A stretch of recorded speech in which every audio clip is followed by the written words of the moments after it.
The world had forgotten light. The sky was not black nor blue, but a bruised shade of purple and gray, stretched thin like dying skin.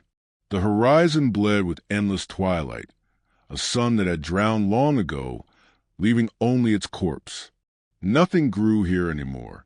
The land was barren, cracked, and lifeless. A desert not of sand, but of ash. Yet, even in this stillness, something stirred. On the horizon stood a shape, vast, immense, towering so high it pierced the clouds and blotted out what remained of the stars. At first glance, it seemed like a mountain, but no mountain was carved with spires, arches, and windows that glowed faintly with a sickly red light. It was not stone, not earth, but a cathedral. A cathedral so large it could not have been built by human hands. A cathedral that did not belong to this world. Its shadows stretched for miles, swallowing valleys and plains. Even from a distance, the air around it felt heavy, as though weighed down by centuries of prayers whispered in agony. The ground shook faintly, not with earthquakes, but with the sound of bells tolling, bells no mortal hand rang. The narrator speaks in hushed tones, almost as if fearing to wake something ancient. Once, they say, this place was a sanctuary, but the faithful who came here were not blessed. They were consumed. The cathedral does not forgive. It does not release. It only takes. As the wind howls through the dead earth, carrying with it the stench of burning incense long since extinguished, the truth becomes clear. This is not a holy place. It is a wound in the world, festering and alive. And for reasons unknown, you feel drawn to it. The spires loom higher with every step, swallowing the horizon, until there is nothing left but the cathedral itself.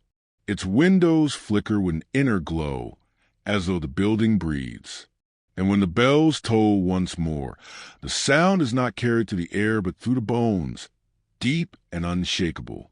The narrator whispers, "Beyond that gate lies not salvation, but silence. Not heaven, but hunger.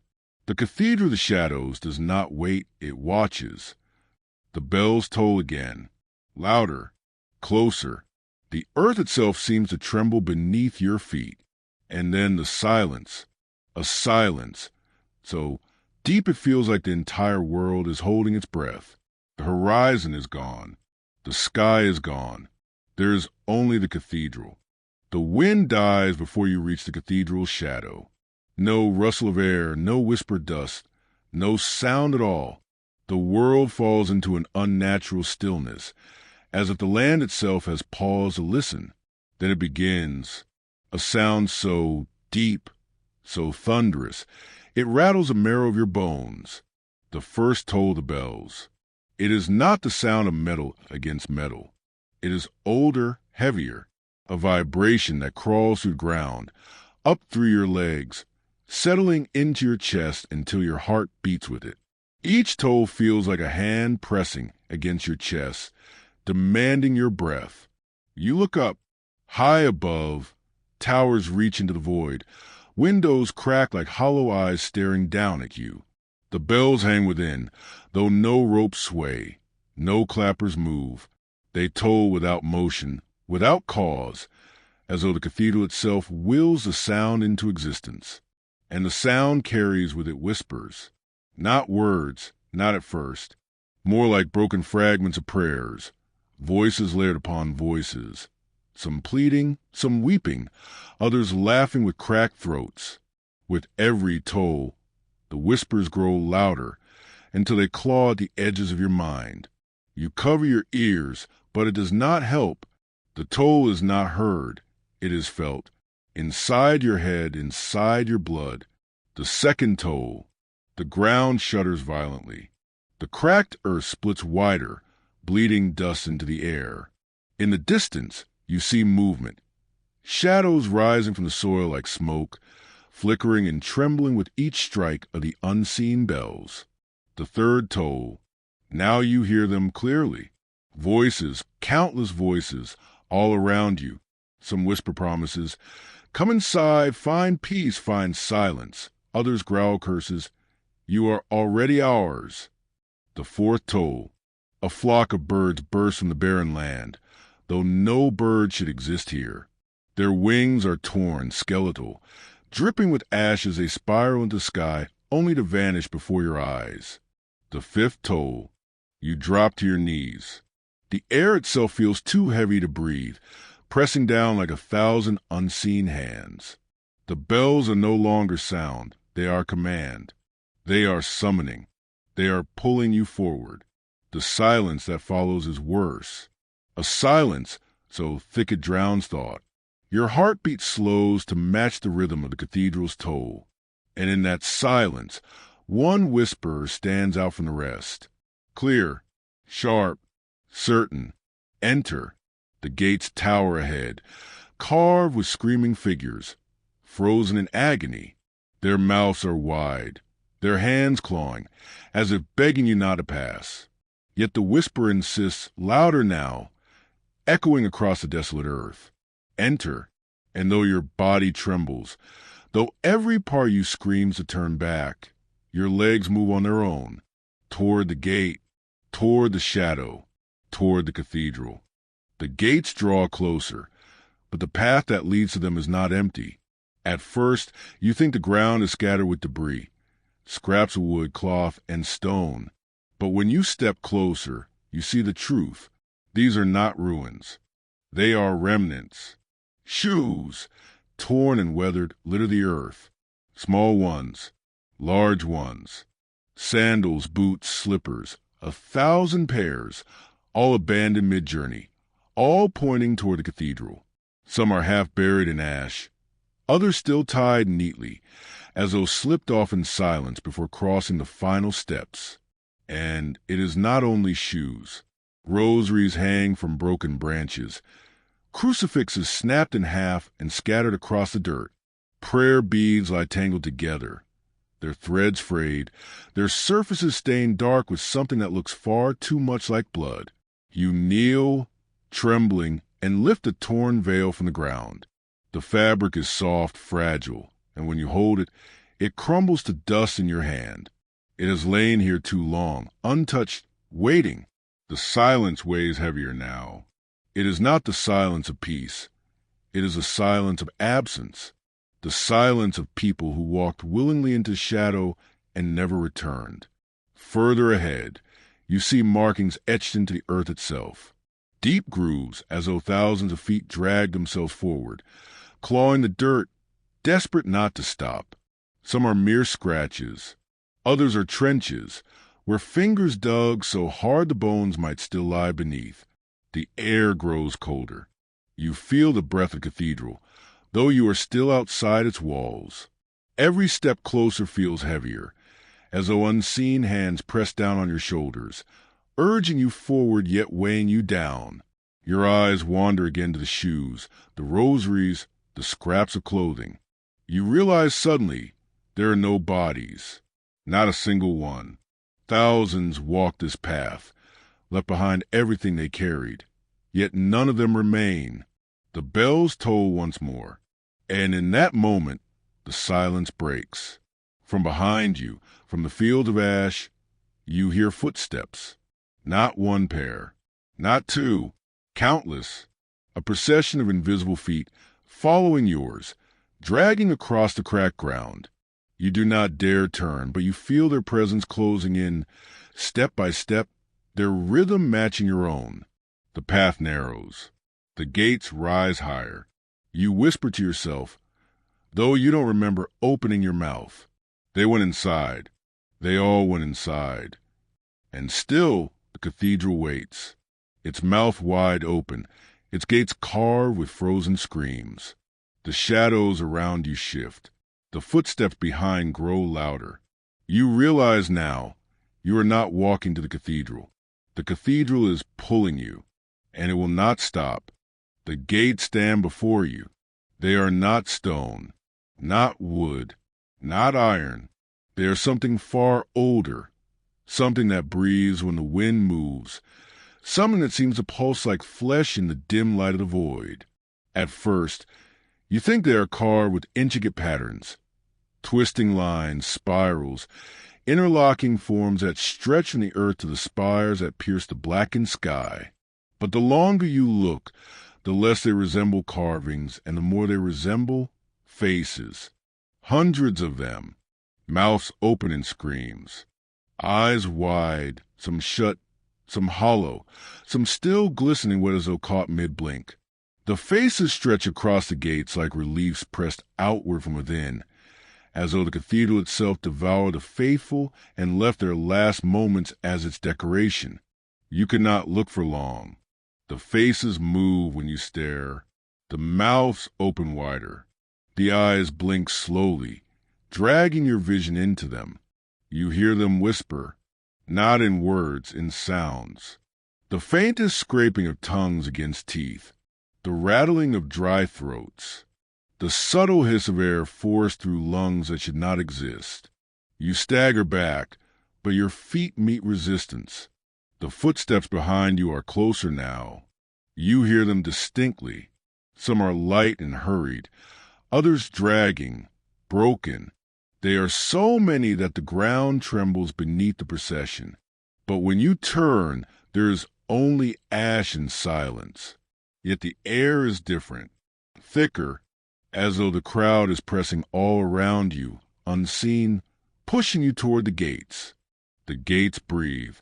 The sound is unmistakable, a long inhale that drags in air so deep it feels as though the earth itself is being swallowed. Then an exhale, hot and moist, washing across your face, filling your lungs before you can stop yourself. You gag, but there is no escape. You have inhaled the breath of cathedral. The bells toll. But now, you hear more than the bells. Beneath their deep metallic roar are voices, countless voices, wailing, chanting, whispering, calling. The bells are not bells at all. They are the screams of those inside, reverberating through the walls of cathedral, ringing endlessly for eternity. The gate trembles. You notice a slit at its center, a line down the middle where the two colossal doors should part. But it is not a seam of wood or iron. It is a wound. The flesh of the gate splits, a vertical mouth stretching open, revealing only blackness within. The darkness moves. Shapes rise just beyond the threshold.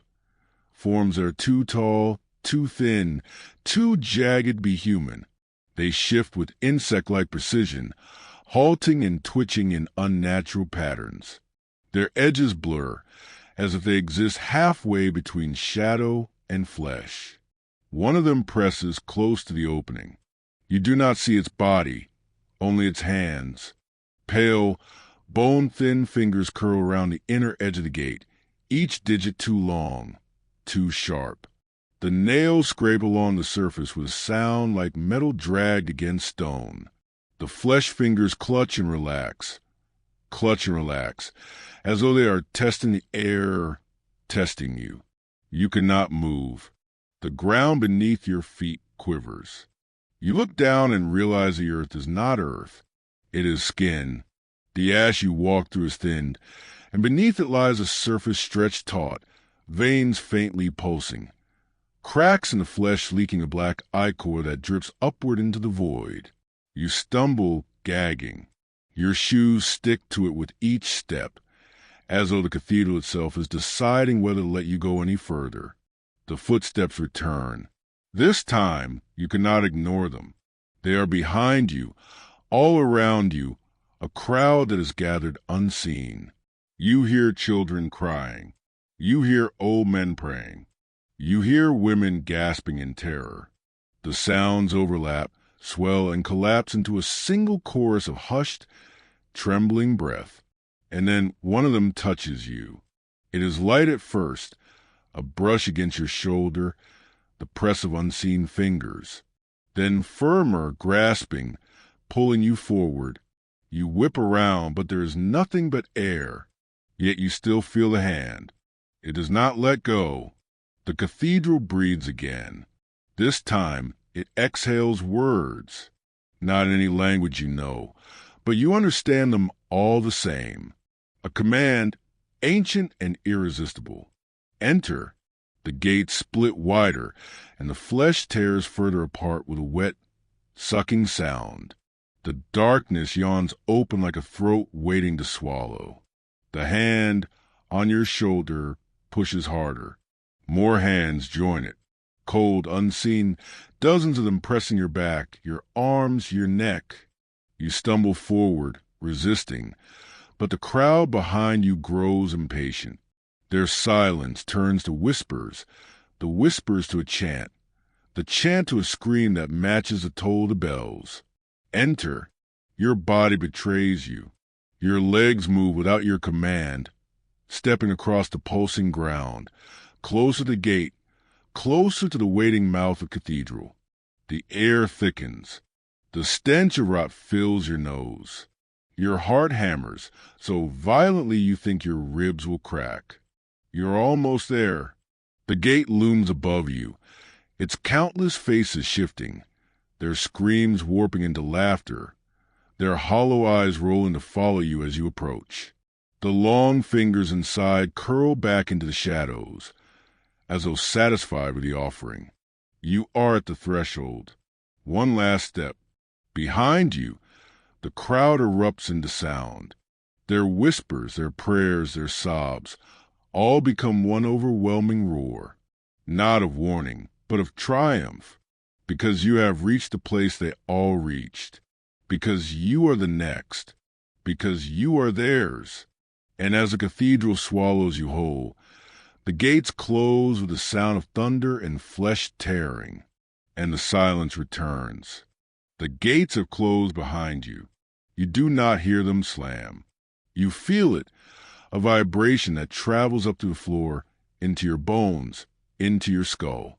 It leaves a ringing in your ears, like the final note of a funeral bell stretched into eternity.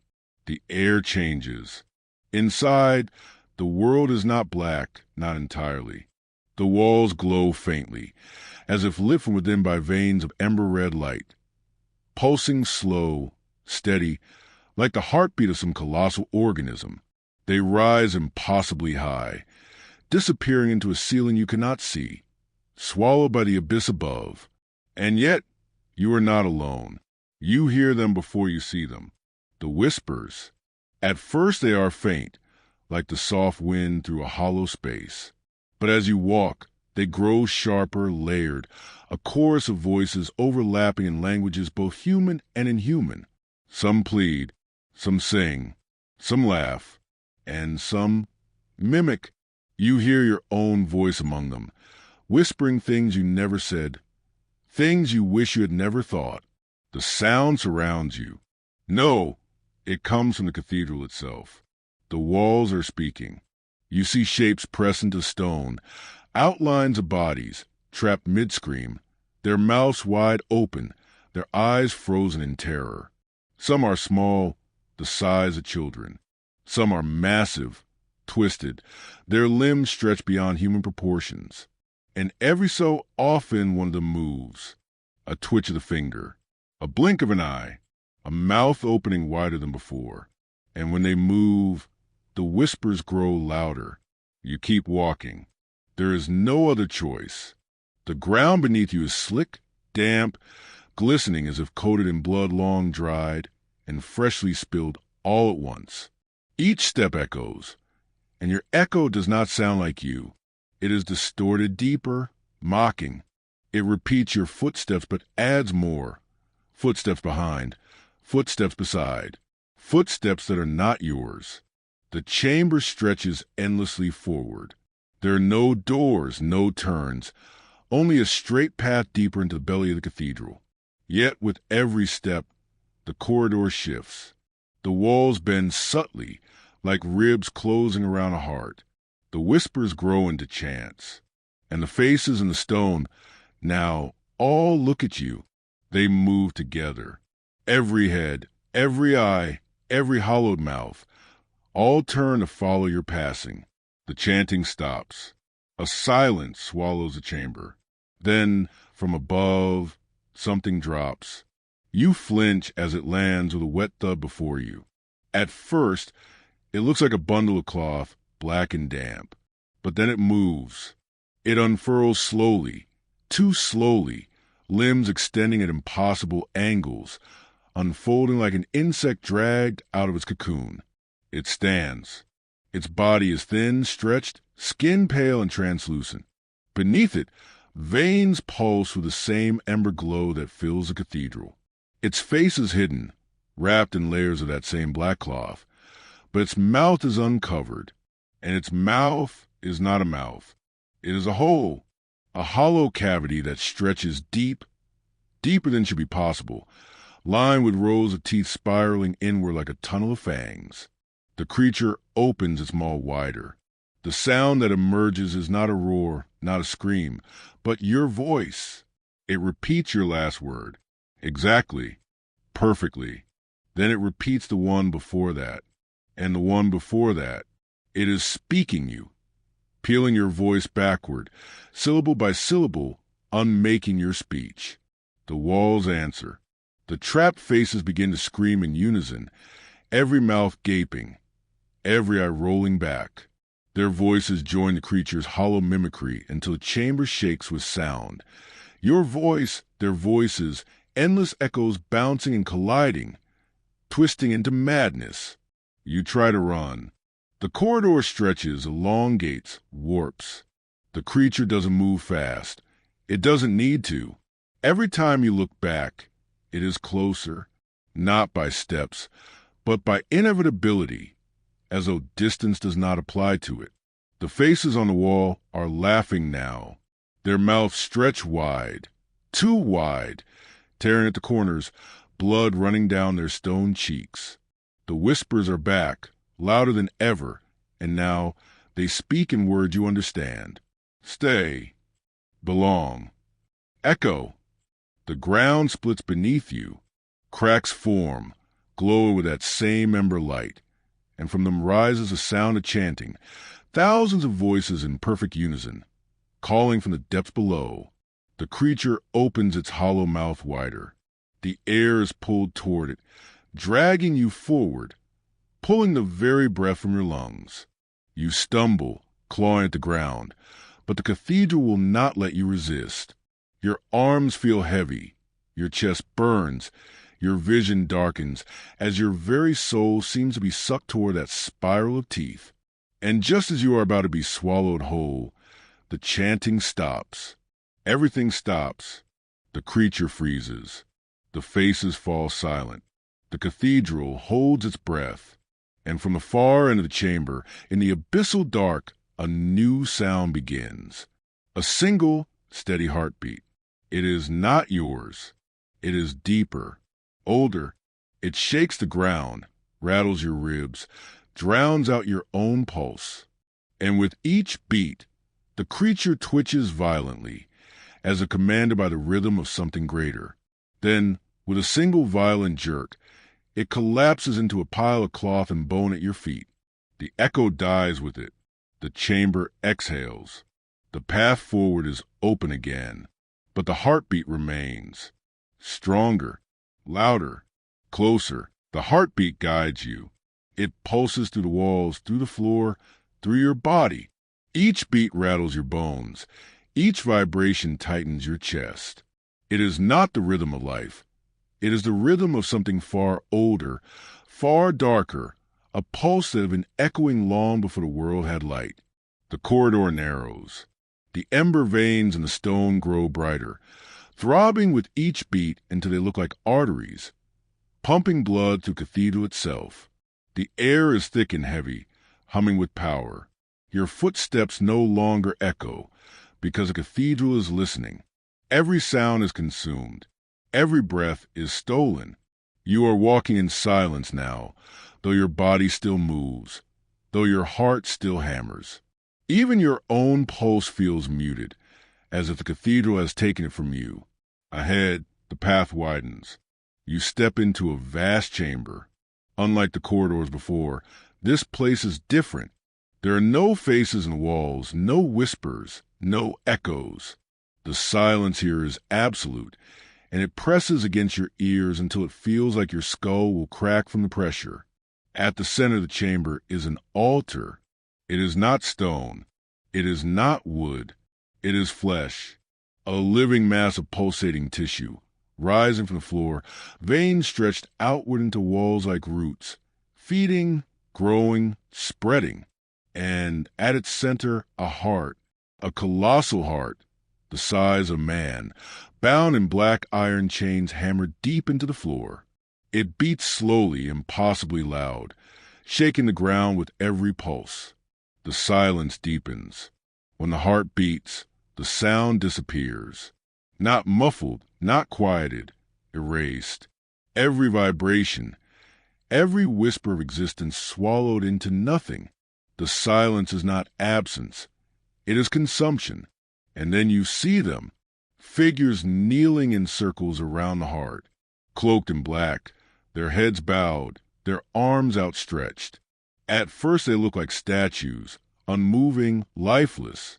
But then their fingers twitch, their chests rise and fall. They are alive. They are praying, but not with words.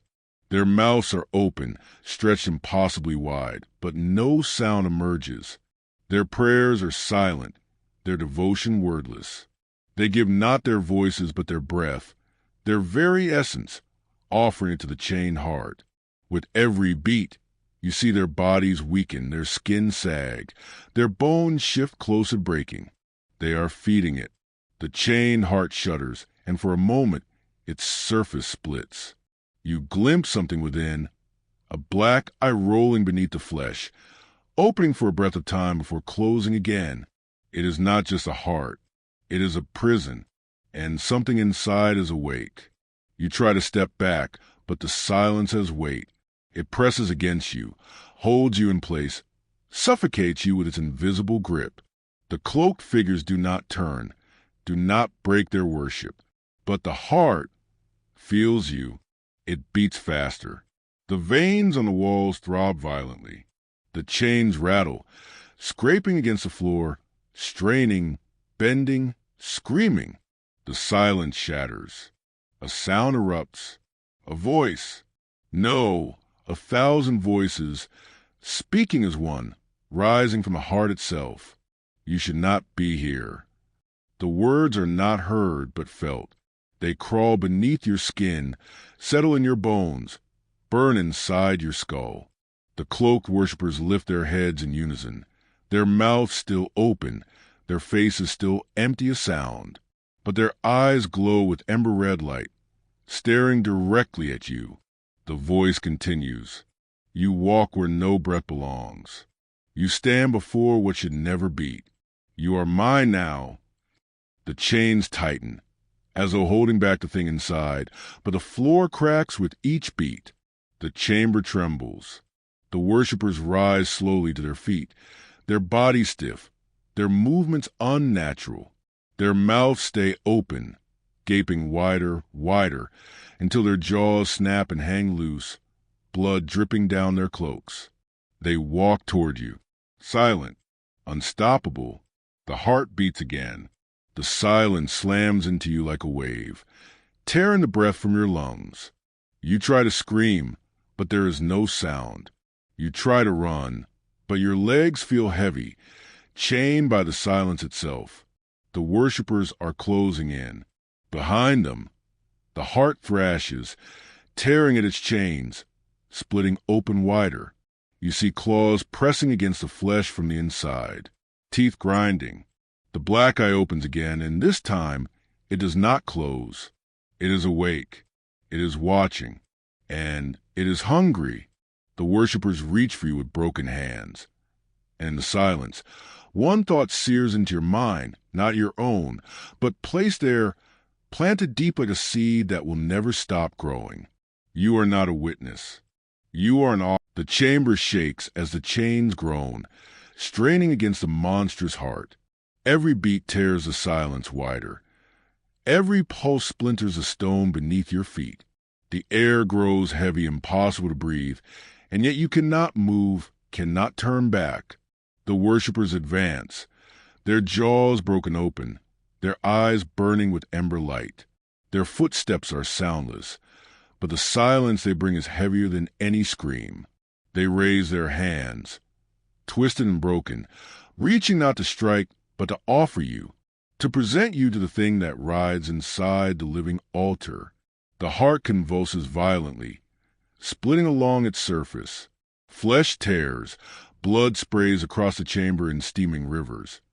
And from within the wound, something pushes outward. An arm, black and skeletal, wrapped in strips of skin that peel and hang loose. Its claws scrape the stone, leaving trails of fire where it touches. Another beat, another tear. The chains rattle like thunder, snapping one by one. With each break, the silence grows sharper until it feels like needles piercing your ears, shattering your bones from the inside.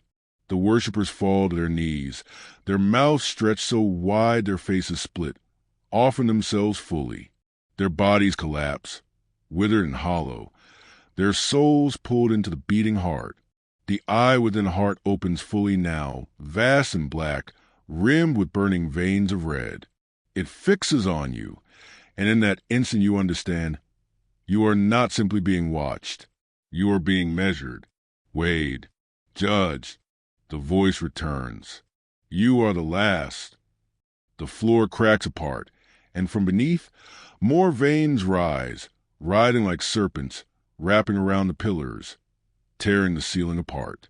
The cathedral itself is alive, every stone a lung, every wall a rib cage, every shadow a vein of blood.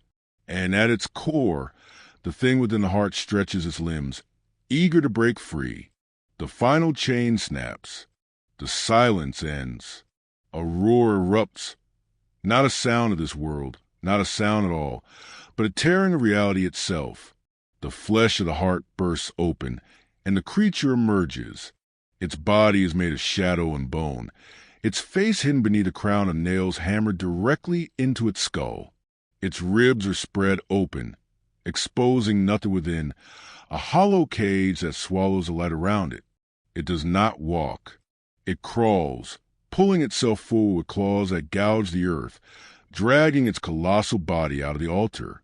The veins writhe and follow, still tethered to it, feeding it, making the cathedral tremble as if alive. It speaks again, but the words are carved into your mind, not your ears. I am the silence between breaths, the hunger between prayers, the void between gods. It rises higher, towering above you, its body scraping the vaulted ceiling, its hollow chest resonating with a soundless hum. The walls split, revealing more faces, more souls screaming in silence, their mouths open wide but their voices devoured forever. They are trapped in its body, prisoners of its hunger. You stumble back, your body weak, your vision fading. There is no escape. The gates you entered are gone, sealed behind veins of stone and blood. The only path is forward, into the shadow of the unchained God. The creature lowers its head, its crown of nails dripping with black ichor. It looks directly at you. You are mine. The ground collapses, and you fall into darkness. You tumble through an endless void, the cathedral stretching infinitely in every direction, its walls becoming sky, its shadows becoming stars. The unchained God follows, its massive form descending above you, its claws reaching, its hollow chest opening like a maw. Inside it, you see them, the worshippers, the thousand before you, all still alive, all still screaming silently, all trapped in its endless hunger. You claw at nothing, falling deeper, your body pulled toward the creature's hollow chest. The silence roars louder than any scream, shredding your thoughts, devouring even the memory of who you were. The God whispers one last time, "Now you belong to the void." Its ribs close. The darkness consumes you, and in the village far above where the cathedral waits, the bells toll once more. Another offering has been taken. The silence continues. Darkness. There is no body, no breath, no thought, and yet you are aware, suspended in a silence that is not absence, but pressure, heavy, crushing. like a stone resting forever on your soul. The void does not release you. Instead, it bends. Shapes move in the black. Vast silhouettes impossibly tall, with arms that span horizons. You cannot see their faces, but you feel their eyes. Hollow, endless, ancient. They are not gods, not demons, something older than either. They drift slowly around you, their movements silent but monumental, as if the void itself obeys them. And then you realize this is not emptiness. This is inside. You are in the ribcage of the unchained God. Everywhere you look, fragments of souls are suspended, faces frozen in screams, eyes staring blankly, hands reaching in every direction. Thousands, millions. Some are whole, some broken into shards of light and shadow. Each flickers, trying to whisper, but their voices dissolve before they form. You drift past one of them. A man, eyes wide, lips trembling. You think you hear him speak just one word, run. But there's nowhere to run. The cathedral's heart beats once more. The whole void quakes. The ribcage expands and contracts. Each pulse pulls you closer to the center, closer to the thing that waits. And then you see it, the bell, suspended above, impossibly high, yet its presence presses down on you. A massive black bell, forged from the bones of titans, veined with cracks that glow faintly red. Each time it swings, the void distorts. The souls wail in silence. The ribs shudder. It is the bell you heard when you first approached the cathedral. It has been ringing all along, but it is not a call. It is a sentence. Each toll marks another soul claimed, another offering swallowed. And now, as you float within the unchained God, you realize the truth. The bell does not end. It tolls forever until the void is full. The chains may have broken, but the hunger is eternal. You are drawn closer to the bell. Its surface ripples, as though it is not metal but skin, stretched and hammered into shape. You see faces pressed within, their eyes darting, their mouths opening wide, screaming, begging. They are the bell. They are its sound. The next swing comes. The void bends. Your body, or what is left of it, cracks apart. Your soul fractures, drawn upward toward the bell's surface. You resist, but the silence crushes your will. You are being pulled into it, your essence stretched thin, woven into the skin of the bell, ready to toll forever. And then, through the endless void, the God speaks again. You thought this ended with me. Its voice shakes the void itself. The ribs splinter, the souls convulse, the bell shakes violently. But I am not the only one. The darkness around you splits. And in the distance, far beyond the void, you see them, shapes like cathedrals, rising from black horizons, each with its own chained heart, each with its own bell, each with its own hunger. There is not one cathedral. There are thousands, each waiting, each tolling, each feeding. The last bell swings again. And as you are pulled into it, your final thought is not of escape, not of defiance, but of horror at the truth. The void does not belong to one God. It belongs to them all. And you were never meant to survive. The toll rings out. The silence deepens. The void endures. The deeper he wandered into the endless cathedral, the more it felt as though the corridors themselves were folding in on him. The air grew heavier, thick with the smell of scorched stone and damp mold. He reached a vast chamber, wider than any before, its ceiling disappearing into blackness so absolute it seemed to devour even thought. At the heart of this chamber stood a towering spire, an impossible structure of bone-white stone that pulsed faintly as if alive. Its walls were riddled with cracks, from which seeped a soundless vibration. It was a tower of bells, yet not a single bell swung or rang. They were massive, suspended in invisible chains, crafted from some black, unreflective metal that absorbed every flicker of light. It was called the Tower of Silent Bells. He stepped closer, compelled, though every nerve screamed against it. There was no ringing, yet he could feel the bells tolling inside his skull, each vibration striking his bones like hammers. The silence was worse than sound, for it was a silence so loud it split the air itself. The floor beneath him shifted. It was not stone anymore. It was flesh. Veins ran beneath the surface, pulsing in rhythm with the silent tolls. When he looked down, he saw imprints of hands pressed up from beneath, hundreds of them clawing against the translucent surface as though desperate to escape. And then the bells moved, not with sound, but with a resonance that shredded thought. The largest bell at the spire's peak began to swing. It did not ring, it groaned. The soundless groan was inside his marrow, vibrating through the soul. With each invisible toll, memories broke apart like glass. Names, faces, and entire years dissolved into nothingness. The tower was eating him. He stumbled back, but the doors behind had vanished. The chamber stretched into infinity, leaving him alone before the silent spire. And then he noticed them, the shadows gathering around the base of the tower. They were figures, draped in robes stitched from human skin, faceless yet humming in unison. Their chant was not sound, but breath, a collective inhalation, eternal, never exhaled. With every breath they stole, his lungs emptied. His chest caved as though his breath belonged to them now. He staggered forward, desperate, clawing at the air. The faceless choir turned their heads in unison. Their robes shifted, and beneath the folds were not bodies but hollow cavities, ringing like inverted bells. The soundless resonance came from inside them. The spire trembled. The faceless choir stepped back, bowing as the largest bell lowered from the ceiling on chains of bone. It hovered above him, blacker than shadow, swallowing the torchlight completely.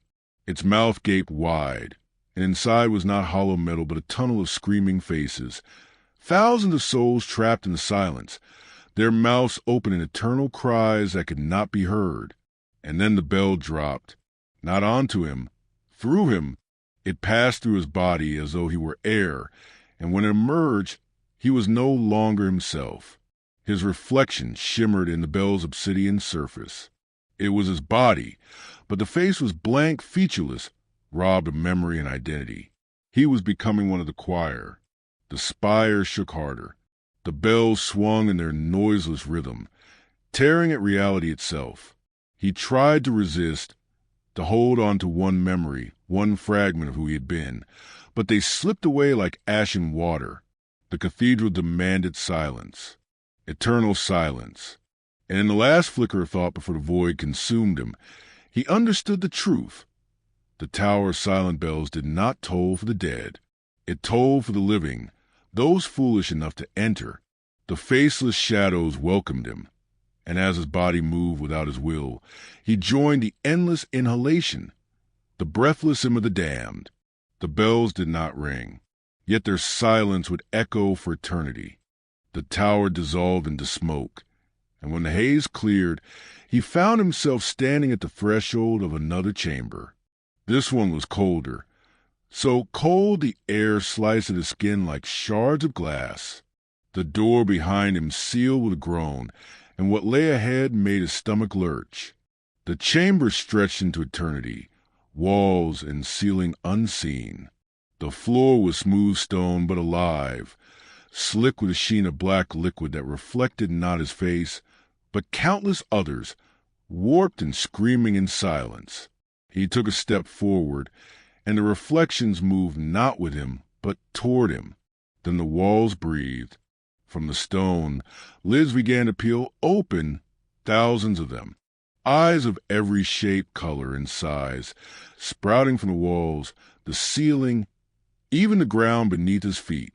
Some were human, wet and bloodshot. Others were not, slitted like serpents, glowing like coals, spinning in impossible directions. Every inch of the chamber was alive with sight, and all of them were fixed on him.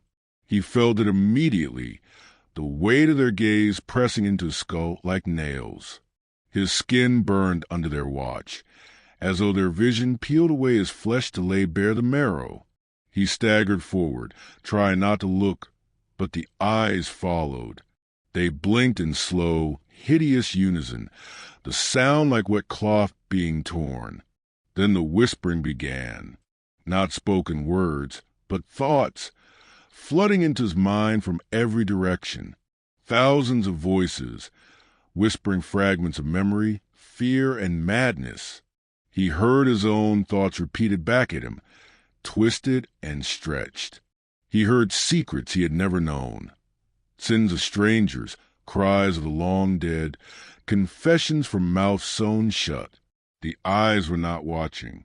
They were feeding. Every glance stripped another piece of his sanity. His body convulsed, his limbs trembling as if dragged by invisible strings.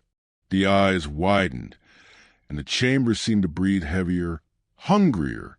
In the slick reflection at his feet, he saw his body twisting, not into shadow, not into faceless emptiness, but into something else entirely.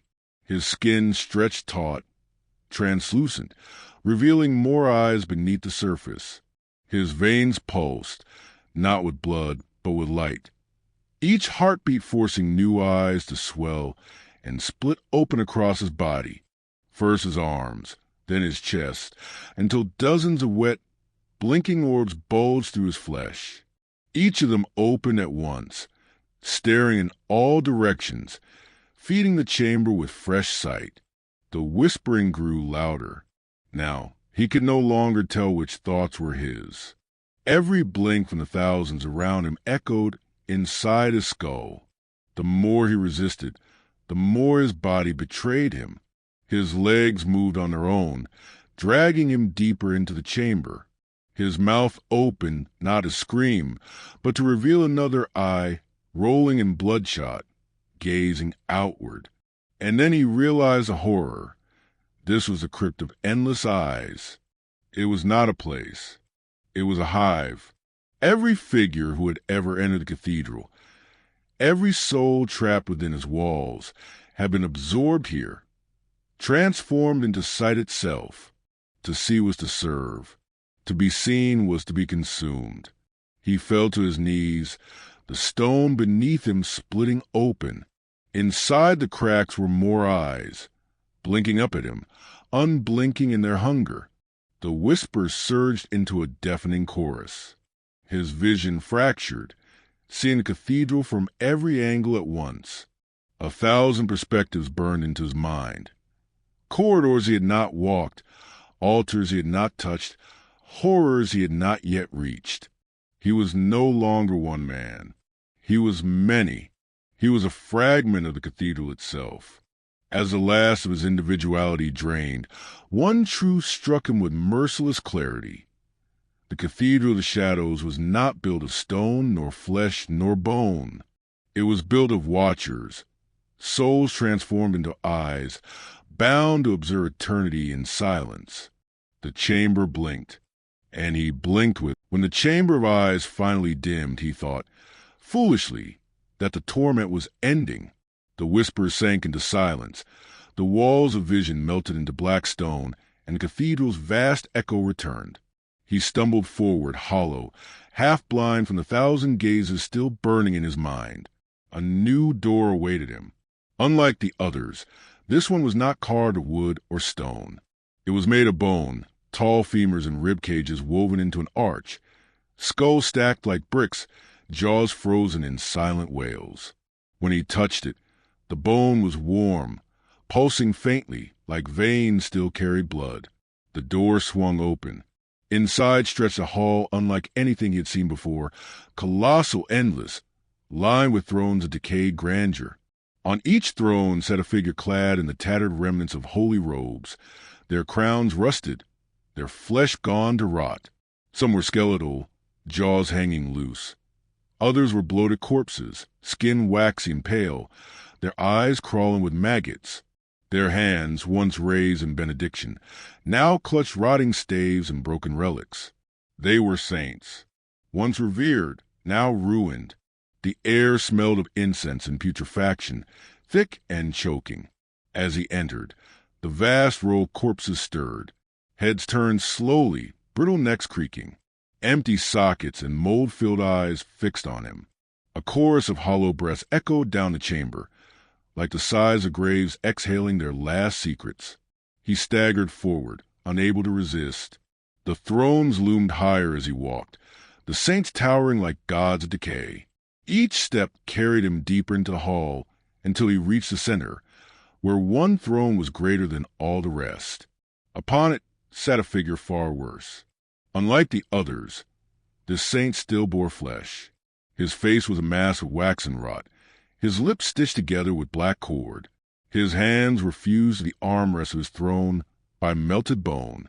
His crown was nailed directly into his skull, rust dripping down like blood. And yet, though bound, he moved. His chest rose and fell with wet, rattling breaths. The stitched mouth trembled, and with a sickening rip, the cord snapped open. From the wound poured not words, but a stench so vile it felt like poison, sweet rot, and burnt marrow.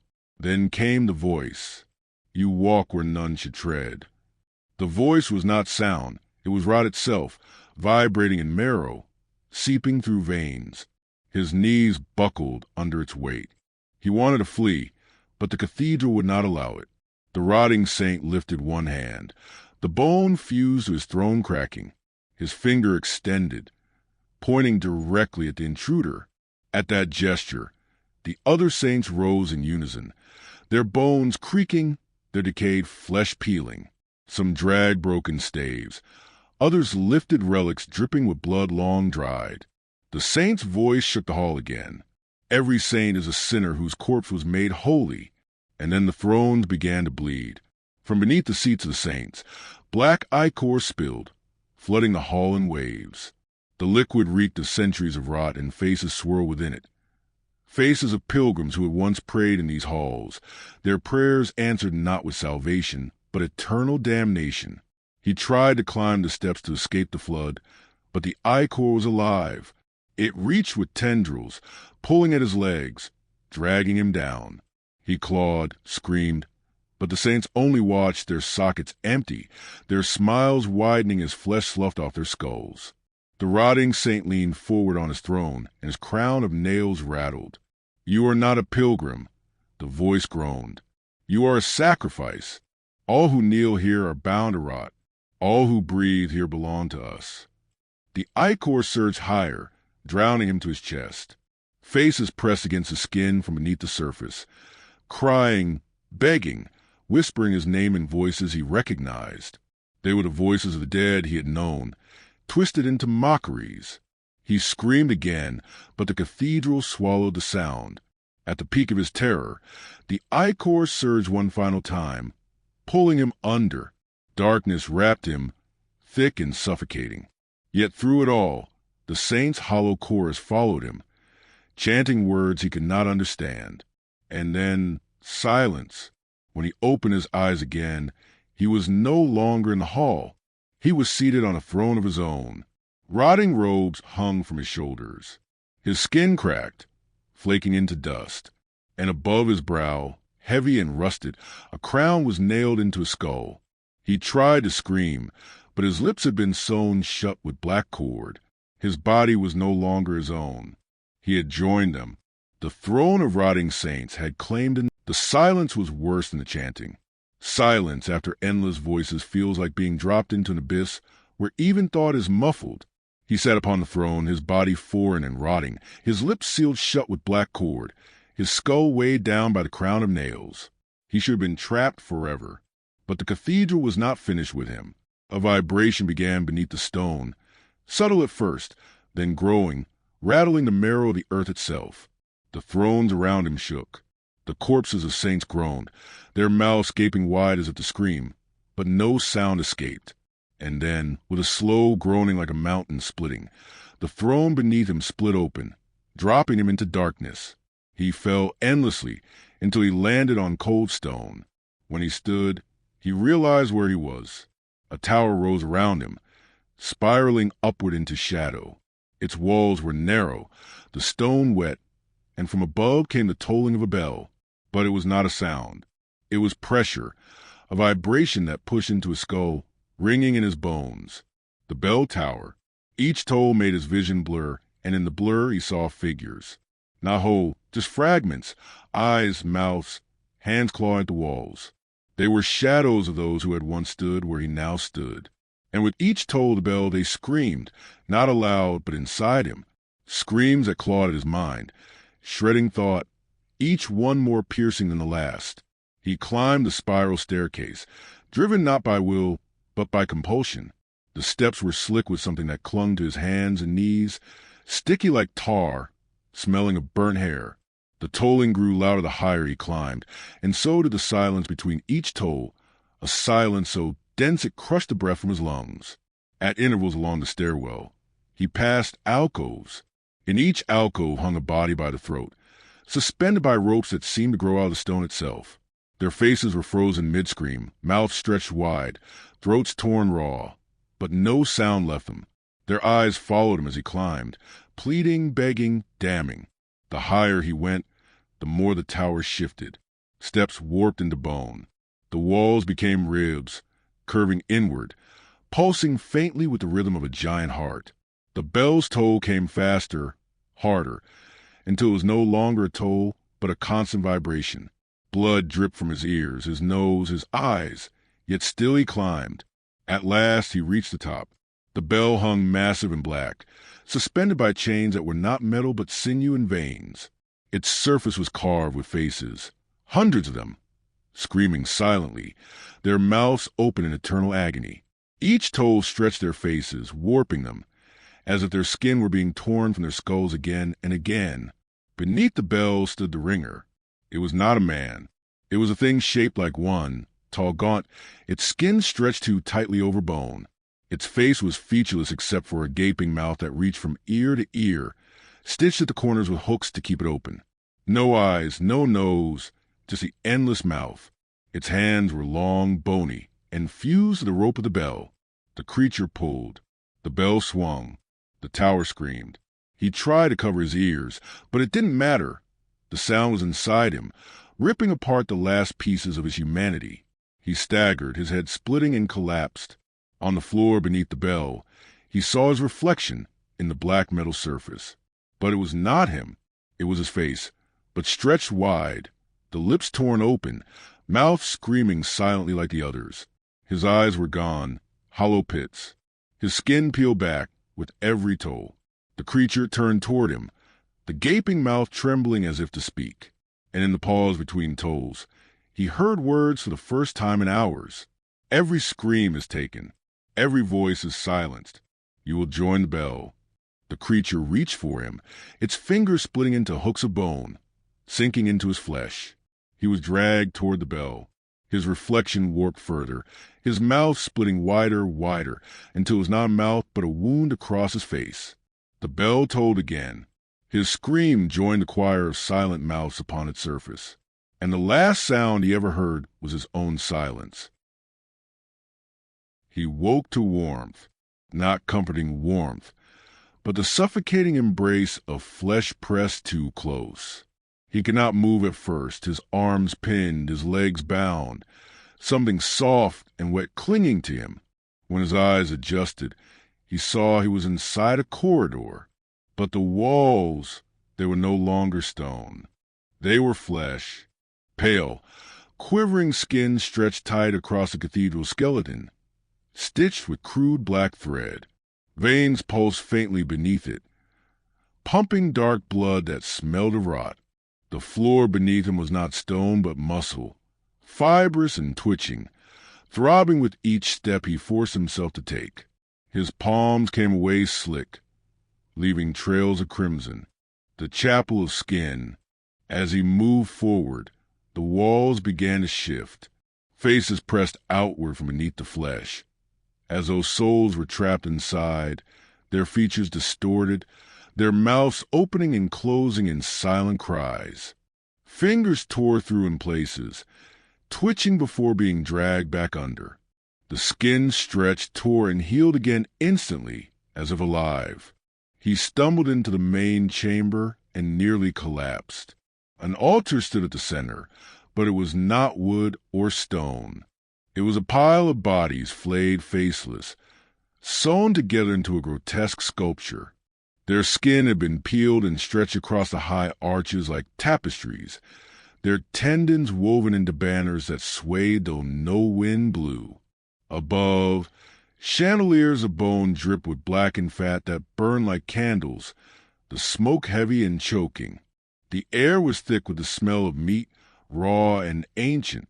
At the altar knelt figures, cloaked in skin stitched crudely together, their faces covered with masks made of raw flesh. They prayed in whispers, their voices wet and broken, each syllable punctuated by the sound of tearing.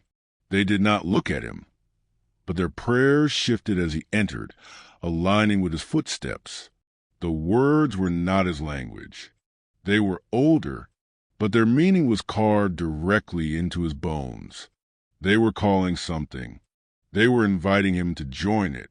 From behind the altar, a shape began to rise. It was enormous, its body a patchwork of hundreds of skins stitched together, a grotesque quilt of humanity. Arms sprouted and twisted, some ending in fingers, others in claws, some in stumps of bone. Its head was a mass of faces, mouths yawning open, screaming silently, all sewn into one writhing mass of agony. Its body pulsed like a single organ, each breath shaking the chapel. It stepped forward, and the floor rippled like muscle contracting. He tried to retreat, but the walls closed behind him, flesh sealing, veins knitting, trapping him inside. The chapel itself was alive. There was no escape. The monster leaned down, its many mouths opening, and for the first time sound escaped him. Not a scream, but a chorus of prayers, chanting the same words the cloaked figures had whispered. He clutched his ears, but it wasn't enough. The sound seeped into his body, dragging him to his knees. And then the walls began to pulse with the chant. The faces trapped beneath the skin opened their mouths. The stitched banners trembled and bled. The chandeliers of bone dripped molten fat that fell on him, searing his skin. The entire chapel throbbed, alive, feeding. The creature raised a hand, long fingers dangling strips of skin like ribbons. It reached for him. He felt his body convulse, his flesh loosening, peeling, as though preparing to leave him. He screamed, and the chapel screamed with him, his voice echoing from 100 mouths not his own. The truth crushed him with horror. The chapel was made of those who had stood here before. Their skins were the walls. Their prayers were the whispers. Their souls were the faces pressing through. And he was next. The creature's hand hovered above his chest. His skin writhed, eager, tearing itself open to join the walls. His vision darkened as flesh peeled, blood dripping onto the altar corpses. The last thing he saw before fainting was his own reflection in the faces above him, stretched, sewn, screaming eternally. The chapel had claimed him. When he opened his eyes again, the chapel was gone. The suffocating walls of flesh had dissolved into a vast cavern, the air thick and damp, carrying with it a rancid sweetness like rotting fruit. At first, he thought he was alone.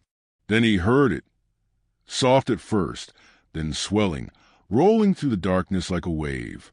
Singing, a choir's song, beautiful yet broken, every note sharp enough to cut. It echoed endlessly, bouncing off unseen walls, weaving into itself until it became a living web of sound. His ears rang with the weight of it, every syllable crawling down his spine. And then the floor moved. He looked down and froze. The ground was not stone, it was worms. A carpet of pale, glistening worms, writhing and knotting together into a shifting surface. They squirmed over his boots, clinging to his skin, seeking warmth, seeking flesh. Each one hummed softly, their tiny bodies vibrating like plucked strings. The sound they made together was the choir. He stumbled forward, trying not to scream as the worms pulsed beneath his feet. The song grew louder. From the darkness ahead, figures began to emerge. They looked like monks, robed and hooded, swaying in rhythm with the hymn.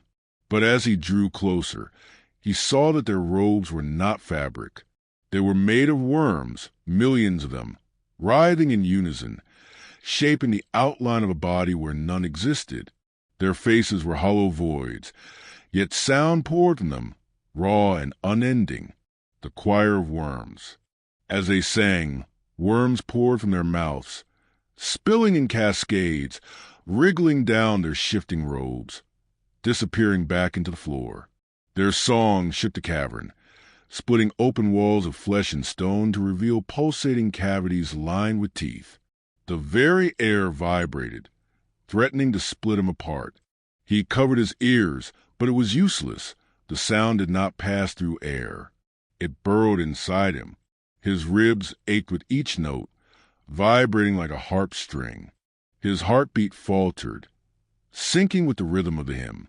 His vision swam as worms pushed up through cracks in his skin, small and pale, writhing beneath the surface. The choir turned toward him as one. Their hymn shifted. The notes became sharper, crueler, aimed at him. Each sound pierced like a blade. He dropped to his knees, clutching his head, blood streaming from his ears. The worms beneath him surged upward, crawling over his legs, his arms, his chest, covering him, singing through his body. And then he realized a horror. The choir was not singing to him. They were singing through him. His chest opened with a tearing sound, ribs snapping outward like a grotesque instrument. Worms poured into the cavity, vibrating his lungs, making his throat hum against his will. His voice joined him, unwilling, forced, a note of agony added to their endless song. He tried to resist, tried to choke it down, but the worms wriggled deeper, forcing the air through his vocal cords. His scream blended with the hymn until he could no longer tell the difference. The choir grew louder, stronger, feeding on his suffering. Their song was not worship. It was consumption. Every note devoured a piece of him, turning his body into an instrument of pain. His flesh sagged, his skin split, worms pouring freely from every wound, shaping him into another faceless figure of the choir. He felt himself dissolving, his thoughts scattering like ashes in the wind, replaced by the unending vibration of the hymn. The last of his humanity clung desperately to one thought. If the choir never ends, neither will his suffering. And then, as the cavern trembled, as the hymn reached its crescendo, he saw what they were singing to: a mouth, not a figure, not a god, but a mouth so vast it stretched across the cavern ceiling, lips cracked and bleeding, teeth jagged and endless. It opened slowly, hungrily, the hymn pouring upward into its throat, and as it opened wider, worms streamed into it like rivers of flesh. The choir raised their pitch. His voice was dragged higher with them. The mouth inhaled, and the choir, him included, was swallowed whole. Silence. That was the first thing he noticed when the swallowing ended. Not the suffocating song, not the writhing of worms, not even his own breath. Only silence. It pressed against him heavier than him, a void so absolute it felt alive. He was lying on something soft. He forced his eyes open. It was flesh. The floor was not floor at all, but a massive, pulsing surface. Veins as thick as tree roots throbbed beneath a translucent membrane, pumping black ichor in rhythm with a colossal heartbeat. The sound was slow, deliberate, and each thud reverberated through his bones, as though his own blood had been enslaved by its rhythm. He realized then he was inside it, inside the cathedral, and at its very core he had found the heart. It loomed ahead, suspended in the void, impossibly vast. It was not shaped like any organ he had ever known. It was spherical, swollen, its surface bulging with faces. Thousands of them, stretched and screaming, mouths frozen open as though still mid-song. Their eyes darted frantically, but their bodies were fused into the heart's surface, beating in time with its monstrous rhythm. As he watched, some faces shifted.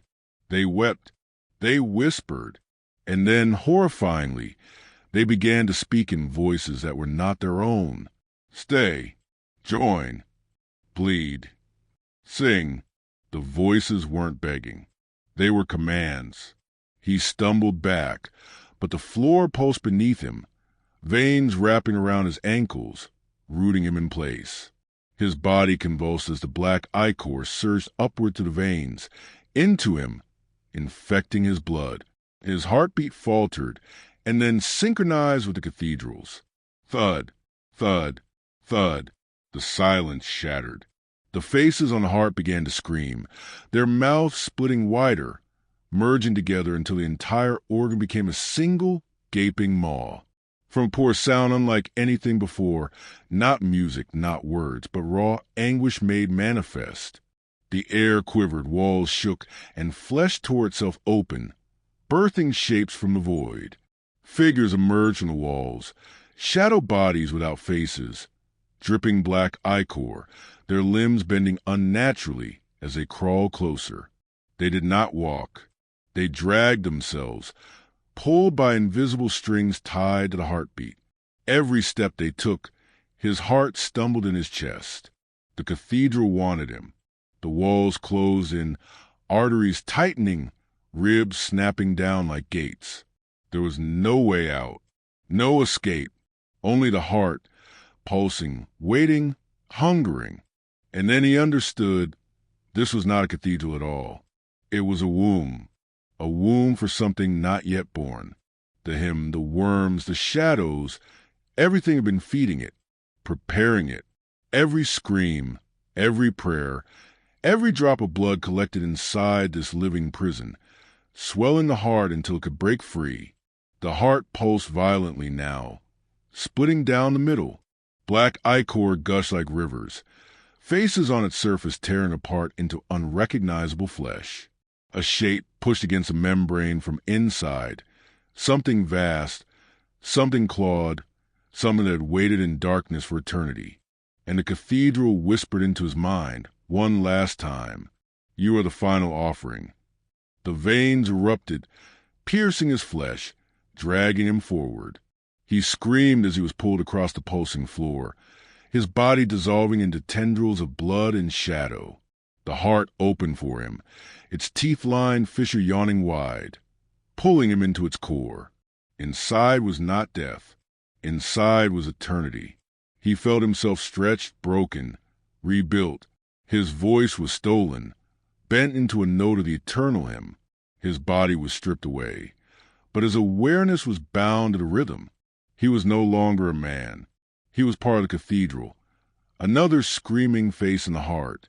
The last thing he saw was the fissure tearing fully open. From within, something stepped out, a figure so immense the world itself seemed to bend around it. Cloaked in shadow, crowned with bone, its eyes burning like suns swallowed by rot. Its first breath shook the void, splitting the silence into endless screams. The cathedral was not the prison. The world outside was. And now, the cathedral's child had been born.